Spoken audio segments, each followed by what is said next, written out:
Question number 211. A pale, lethargic 1-year-old infant weighs 12.6 kg and hemoglobin level of 9 gram per deciliter. The parent tells the nurse that the infant refuses solid food when it is offered by spoon and drink between 4 and 6 full bottle of milk per day. What should the nurse recommend? कि एक पेल lethargic 1 साल का बच्चा है जिसका वजन है 12.6 ग्राम और हीमोग्लोबिन लेवल है उसका 9 ग्राम पर डेसीलीटर। तो पेरेंट्स नर्स को बताते हैं कि बच्चा सॉलिड फूड के लिए रिफ्यूज़ कर रहा है और मिल्क कंज्यूम करता है 4 to 6 full bottles per day. तो नर्स को क्या रिकमेंड करना चाहिए? तो मेन यहाँ पे बच्चे की कंडीशन है pale and lethargic, 1-year-old infant है, पेल और लेथार्जिक कंडीशन है और हीमोग्लोबिन लेवल काफ़ी कम देखने को मिल रहा है 9 ग्राम पर डेसीलीटर। तो मेन प्रायोरिटी रहेगी बच्चे के हीमोग्लोबिन लेवल को इंक्रीज कराना। So option first is begin the weaning process immediately. Option second take the infant to metabolic clinic for examination. Option third give the infant finger foods such as dry cereal and chop meats. Option fourth, puncture a large hole in the nipple and add pure food to the milk. सो 1 साल का बच्चा है, पेल और lethargic condition है, 9 ग्राम पर decilitre haemoglobin है। तो बच्चे के लिए आयरन कंजप्शन को इंक्रीज कराना है तो बच्चे को चॉप्ड मीट्स एंड सीरियल्स दिया जाएगा। So option third is our correct answer. Give the infant finger food such as dry cereal and chopped meats. Moving on to the next question, 212. A nurse is performing health screening of toddlers in a culturally diverse neighborhood. Which child should the nurse consider at the risk of beta thalassemia, also known as Cooley's anemia? So nurse health screening perform कर रही है culturally diverse neighbourhood के अंदर। तो किन बच्चे के अंदर ज़्यादा रिस्क रहेगा बीटा थैलेसीमिया का या फिर कूलीज अनीमिया का? Option first, 2-year-old child of Greek descent with a large abdomen. Option second, 18-month-old child with Irish descent with very pale skin color. Option third, 3-year-old child with Spanish descent with an increased hematocrit. And option fourth, 20-month-old child of Asian descent with an adenomatous knee joint.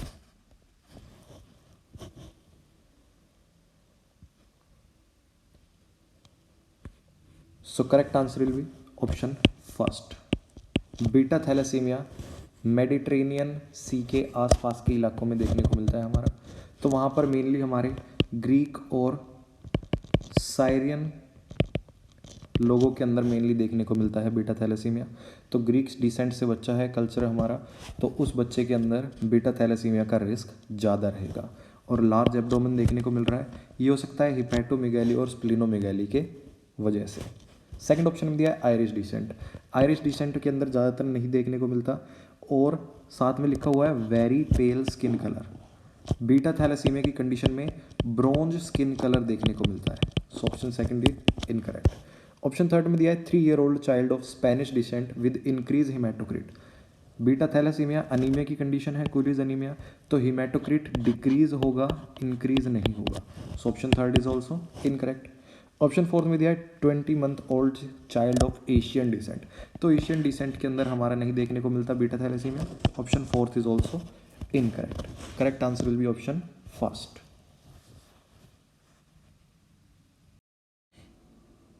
Moving on to the next question, 213. A child with beta thalassemia or Cooley's anemia is admitted to the ambulatory care unit of transfusion. What instruction should the nurse include in the discharge plan? कि एक बच्चे को beta thalassaemia है तो क्या discharge plan में instruction include करेगी nurse? Option first, encourage the fluids. Option second, restrict activities. Option third, protect from infections. Option fourth, offer small meals frequently.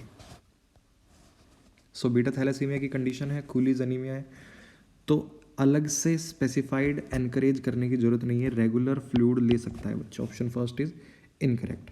Second, restrict, activities को रेस्ट्रिक्ट कंप्लीट कभी भी नहीं करना है। अनीमिया की वजह से बच्चा सेल्फ रेस्ट्रिक्ट कर सकता है, कंप्लीट रेस्ट्रिक्ट बिल्कुल भी नहीं करनी। Option second is also incorrect. Option fourth में दिया है ऑफर स्मॉल मील्स फ्रीक्वेंटली, तो स्मॉल मील्स देने की जरूरत नहीं है अनीमिया की कंडीशन में, रेगुलर मील्स ले सकता है बच्चा फैमिली के साथ। Option fourth is also incorrect. तो correct answer will be option third, protect from infections. बच्चे को अनीमिया की कंडीशन है तो ज़्यादा जल्दी स्ट्रेस की वजह से इन्फेक्शन और ज़्यादा हो सकता है बच्चे को, तो एडिशनल स्ट्रेस से प्रिवेंट करना है बच्चे को, इन्फेक्शन से प्रिवेंट करके रखना है। Option third is our right answer.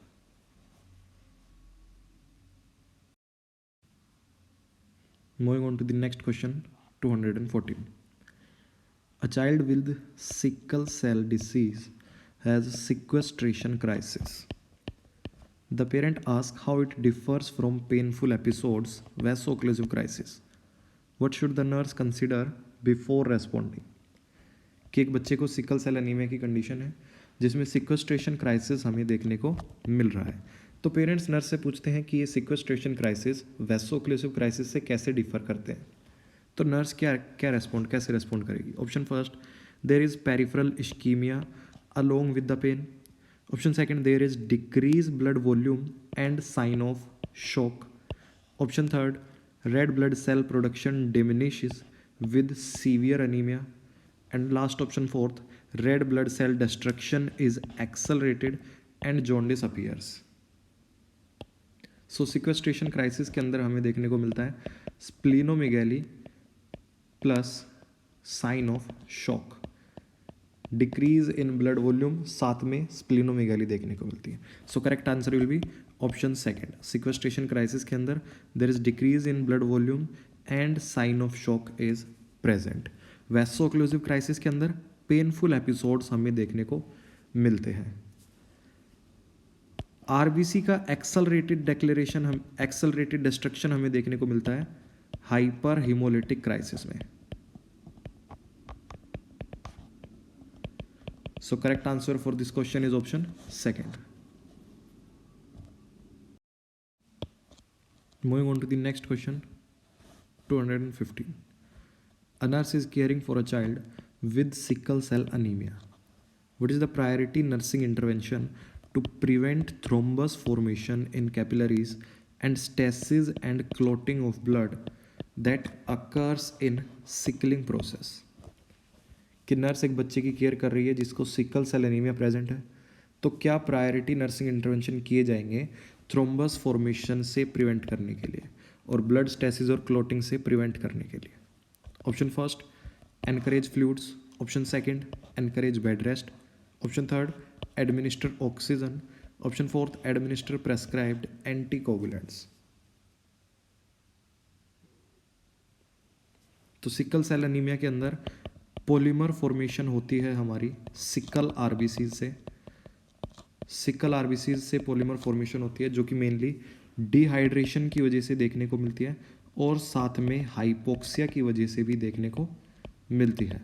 तो गिवन ऑप्शन में से करेक्ट आंसर जाएगा हमारा option first and option third, both the answers are correct.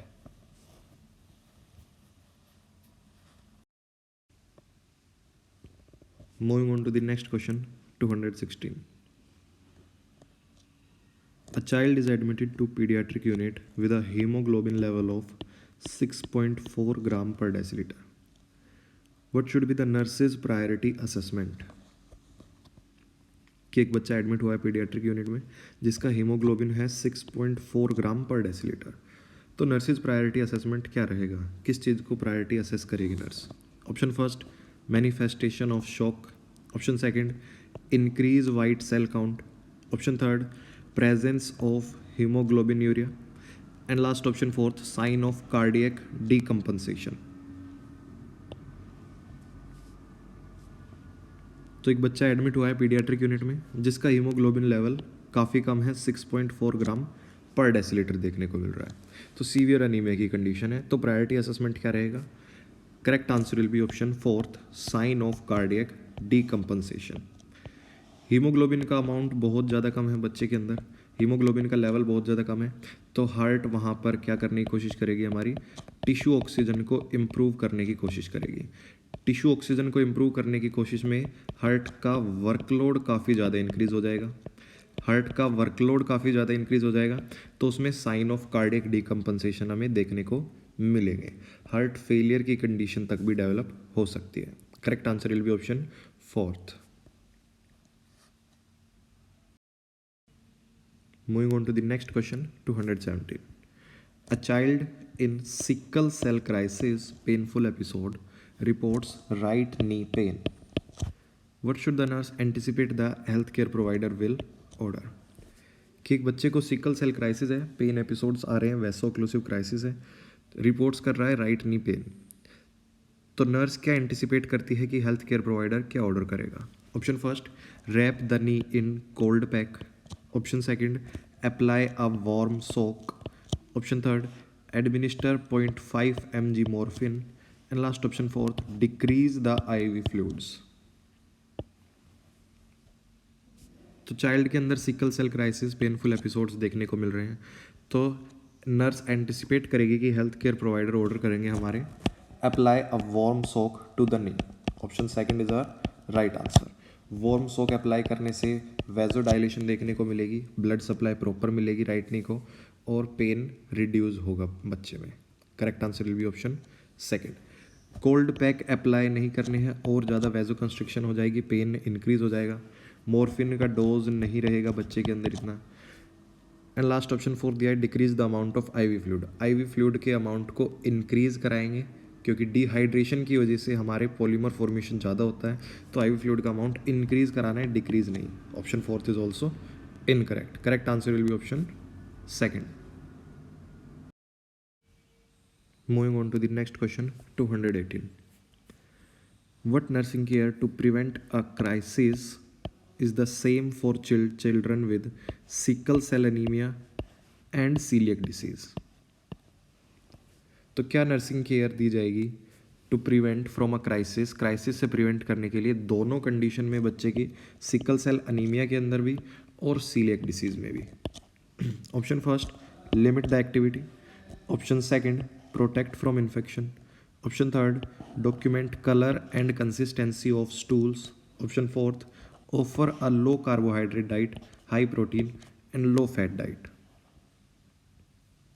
Question में पूछ रहा है कि क्या नर्सिंग केयर दी जाएगी to prevent from a crisis in both sickle cell anaemia and coeliac disease. दोनों कंडीशन में क्राइसिस से प्रिवेंट करने के लिए क्या नर्सिंग केयर प्रोवाइड की जानी चाहिए? सो correct answer will be option second, protect from infection. दोनों ही कंडीशन में बच्चे को इन्फेक्शन से प्रोटेक्ट कराना बहुत ज़्यादा ज़रूरी है। सिकल सेल एनीमिया के अंदर ऑक्सीजनेशन की कमी हो जाती है, ऑक्सीजनेशन की कमी हो जाएगी तो रेजिस्टेंस कम हो जाएगा बच्चे का इन्फेक्शन से। सीलियक डिसीज़ के अंदर माल नरिशमेंट देखने को मिल रहा है, बच्चे के अंदर माल नरिशमेंट और इम्यूनोलॉजिकल डिफेक्ट्स रहेंगे, तो यहाँ पर भी बच्चे के अंदर इन्फेक्शन के चांसेस काफ़ी ज़्यादा हैं। Correct answer will be option second. Moving on to the next question, 219. A 6-year-old child with sickle cell disease is admitted with vaso-occlusive crisis. Painful episode. What are the priority nursing concerns? Select all that apply. कि एक 6 साल का बच्चा है जिसको sickle cell disease है, vaso-occlusive crisis, painful episodes हैं, तो क्या प्रायोरिटी नर्सिंग कंसर्न रहेंगे? Select all apply. तो मेजर कंसर्न्स क्या रहेंगे हमारे? ऑप्शन फर्स्ट है nutrition, option second hydration, option third pain management, option fourth prevention of infection and last option fifth oxygen supplementation. तो बच्चे को वैसो ओक्लूसिव क्राइसिस है, पेनफुल एपिसोड्स आ रहे हैं, तो इनको रिड्यूस कराने के लिए मेजर कंसर्न रहेगा बच्चे का hydration and pain management. Correct answer will be option second and third. Hydration level increase कराने से पेनफुल एपिसोड्स कम होंगे और पेन मैनेजमेंट भी बच्चे के अंदर इंपॉर्टेंट प्रायोरिटी कंसर्न रहेगा। ऑप्शन फर्स्ट में दिया है न्यूट्रिशन बच्चे के लिए मेजर कंसर्न नहीं रहेगा वैसो-ओक्लूसिव क्राइसिस में। प्रिवेंशन ऑफ इन्फेक्शन भी जरूरी है सिकल सेल डिसीज़ के अंदर, लेकिन यहाँ पर मेजर कंसर्न नहीं है प्रिवेंशन ऑफ इन्फेक्शन भी, मेजर कंसर्न रहेगा बच्चे में पेनफुल एपिसोड्स है। ऑप्शन फिफ्थ में दिया है ऑक्सीजन सप्लीमेंटेशन।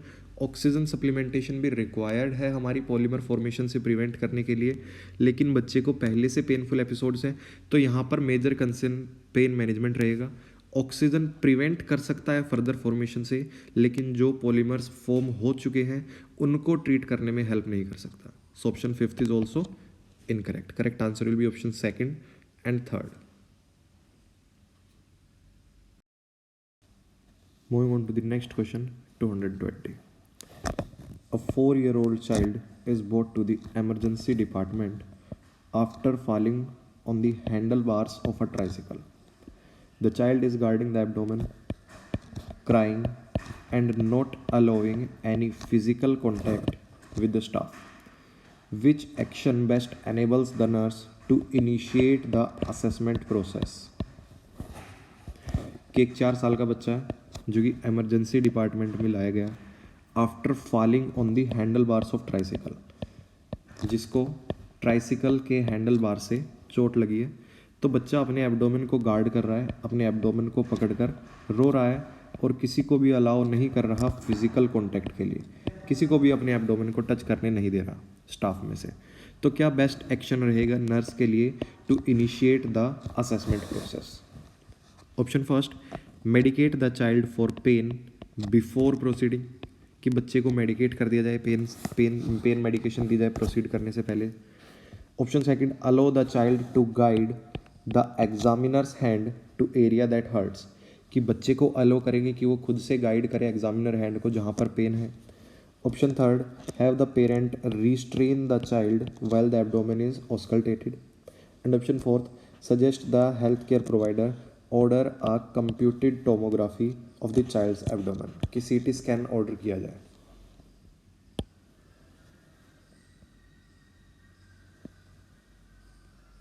सो क्वेश्चन में दिया है 4 साल का बच्चा है, इमरजेंसी डिपार्टमेंट में आया, जो कि अपनी ट्राईसाइकिल के हैंडल्स के ऊपर गिर गया, जिसके कारण उसके पेट में दर्द हो रहा है, बच्चा क्राइंग कर रहा है और किसी को अलाउ नहीं कर रहा फिजिकल कॉन्टैक्ट के लिए। तो नर्स का बेस्ट एक्शन क्या रहेगा असेसमेंट प्रोसेस को स्टार्ट करने के लिए? सो ऑप्शन फर्स्ट में दिया है medicate the child for pain before proceeding. बच्चे को पहले ही पेन मेडिकेट नहीं कर सकते, पहले असेस करना होगा कि बच्चे को सच में पेन है जिसकी वजह से बच्चा रो रहा है या सिर्फ डर के कारण बच्चा रो रहा है। So option first is incorrect. Third में दिया have the parent restrain the child. बच्चे को रिस्ट्रेन भी नहीं करना होता है, पेरेंट होल्ड कर सकते हैं लेकिन रिस्ट्रेन नहीं करेंगे चाइल्ड को, उससे बच्चे की एनजाइटी और ज़्यादा इंक्रीज हो जाएगी। Option third is also incorrect. Fourth में दिया है suggest HCP order a CT scan of child abdomen.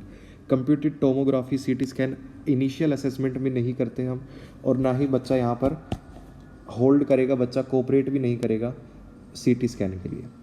Second option में दिया है allow the child to guide the examiner hand to the area that hurts, कि बच्चे को सेल्फ अलाउ करना है कि बच्चा खुद से हेल्थ केयर प्रोवाइडर के हैंड को गाइड करेगा जहाँ पर पेन हुआ है। डायरेक्ट बच्चे को टच नहीं करना है, बच्चा खुद से नहीं असेस करने देगा, तो क्या करना है बच्चे को अलाउ करना है कि वो खुद से बताए कि कहाँ पर उसके पेन है। Option second will be right answer.